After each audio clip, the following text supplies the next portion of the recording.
Salve, salve galera! Sou o Lucas Dumas de Castro, professor de História e escritor do Brasil Cão.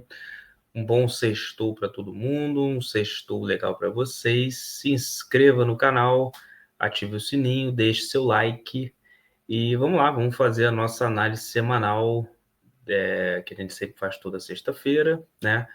Com aquele gostinho de chegamos finalmente ao fim de semana, enfim. Bom, vamos lá. O título desse vídeo já é bem sugestivo, né? O Brasil, no xadrez global, ele é um protagonista? Ele seria um país protagonista? Porque ontem na nossa live, aliás, muito boa, né? Recomendo que vocês assistam a live do Putin, né? E o Trump, o grande encontro que ocorreu hoje no Alasca, né? Praticamente não teve acordo nenhum, como a gente falou, né? Na live anterior. Mas, né? No meio da live, o Gabriel, meu grande amigo, trouxe uma reflexão importante que eu acho que vale aqui a gente trazer, né? Porque se traz muito essa ideia de que o Brasil, né, é um país que é protagonista, aquela coisa toda, enfim. Mas dentro do xadrez global ele não é. E isso é uma verdade. O Brasil não é um protagonista no xadrez global. Pelo menos não é o que deveria ser, né? Porque vamos analisar bem. O que torna, né, um país protagonista no xadrez global? O que torna um país, vamos dizer, bem quisto, ou assim, um personagem, um player importante dentro de todo esse jogo geopolítico que é uma verdadeira selva, né? Nós já dissemos anteriormente que a geopolítica ela nada mais é do que a selva e que é a lei do mais forte. Por mais que existam acordos importantes, é a lei do mais forte que sobrepõe. E é justamente por isso que a gente tem que entender o que é essa lei do mais forte. O que faz um player ser protagonista? É justamente a força dele. Ou seja, ele ser um país forte. E quais são os dois fatores importantes para isso? Bom, o primeiro, evidentemente, é uma economia plural. Ou vamos dizer, uma economia mais diversificada, uma economia sustentável e forte. O Brasil tem essa economia? Ele tem a 10ª economia do mundo. É uma economia até de respeito, mas ela não é diversificada.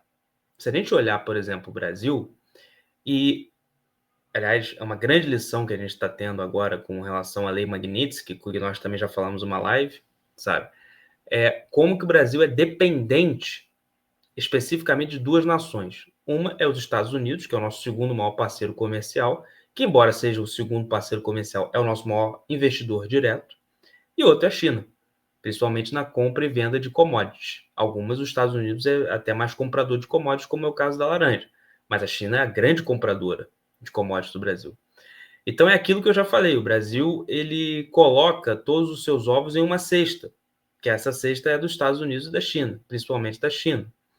Então não adianta a gente se iludir com isso.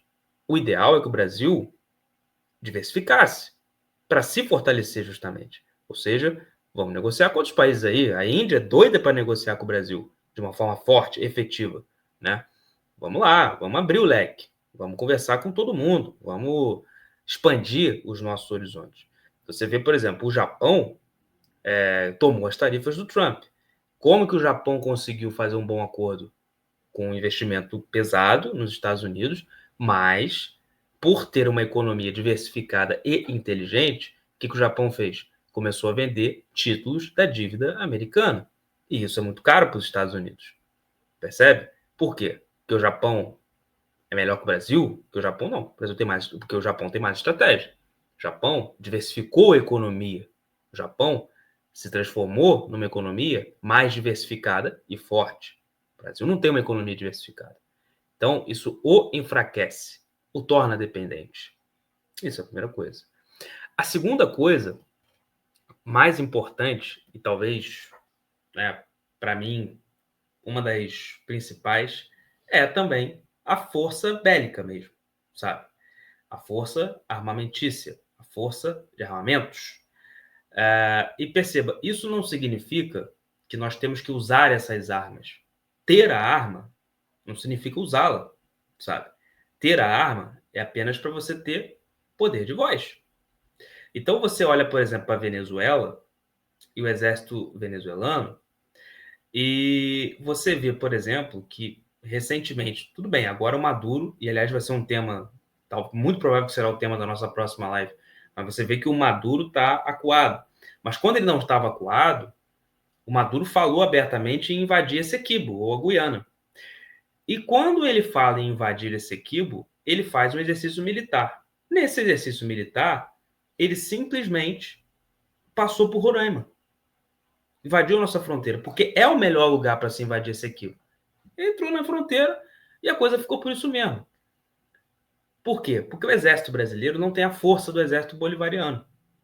Então você vê que armas te dão poder de voz. Força bélica te dão poder de voz. Há uma diferença entre você ter a arma e usá-la. Tenho certeza que se o Brasil tivesse uma força bélica grande, o Maduro não faria isso. Pensaria duas vezes. Tá entendendo? E nesse cenário que nós estamos, nesse mundo completamente do ponto de interrogação, que a gente não sabe o que vai acontecer amanhã, com guerras expandindo, conflitos, Irã, Israel, Rússia, Ucrânia, a gente não sabe o que pode vir. Uma das coisas que é muito valiosa para o mundo são as terras raras. Por quê? Porque elas dão os metais raros capazes de desenvolver tecnologia. Tecnologia é fundamental na corrida da inteligência artificial. Não só nela, mas na corrida também espacial que está acontecendo. Então, China, Estados Unidos, principalmente, estão atrás disso. E o Brasil tem as terras raras. Tá entendendo? O que garante que não vão querer tomar isso na marra da gente? Tanto Estados Unidos quanto China. Quem garante isso? É importante o Brasil ter armas para se defender. E olha, nem precisa ser bomba atômica. Porque o Brasil não está sob ameaça nuclear, nunca estará. Porque o solo brasileiro é valioso. Diferente até no Oriente Médio. O Oriente Médio não tem um solo valioso. O solo brasileiro é valioso. Ele tem a Amazônia, ele tem a biodiversidade grande. Então o Brasil, ele não precisa ter uma bomba atômica, mas ele precisa ter um exército e uma força bélica capaz de defendê-lo, para ter e aumentar seu poder de voz. Essas duas coisas, infelizmente, o Brasil não tem.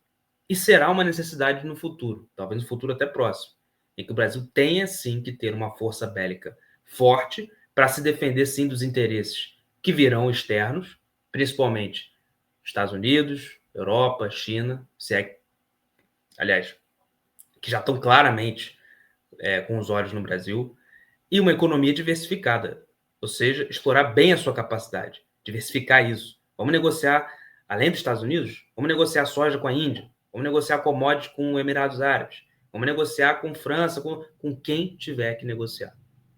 Diversificar a economia e ter uma força bélica. Se o Brasil não tem isso, ele não é um player forte. Por mais que possam falar qualquer coisa, mesmo que a economia brasileira seja oitava ou décima, ele não é um player forte no cenário global. E ele vai precisar ser. Nós estamos muito distantes daquela famosa música do John Lennon, Imagine, né? Imagine all the people, sabe? Imagine, no caso, o nome da letra, porque, pelo contrário, as nações cada vez mais estão se desenvolvendo, batalhando em concorrência e lutando contra umas com as outras. Beleza? Então, essas duas coisas são fundamentais para o Brasil se tornar um player forte. Como disse meu amigo Gabriel, hoje ele não é, mas ele pode ser, desde que ele desenvolva esses dois fatores, beleza? Galera, essa é a reflexão de hoje. Senta o dedo no like, curta esse canal, se inscreva que nós precisamos de inscrito. E até a próxima. Tchau, tchau. Conto com vocês. Bom fim de semana. Vamos acompanhando aí. O mundo não está dando trégua para gente. E nós estamos sempre sintonizados aqui no Poder Global para dar para vocês o melhor conteúdo. Sempre baseado na verdade e nunca na mentira. Beleza? Senta o dedo no like, se inscreva no canal e forte abraço. Tchau, tchau.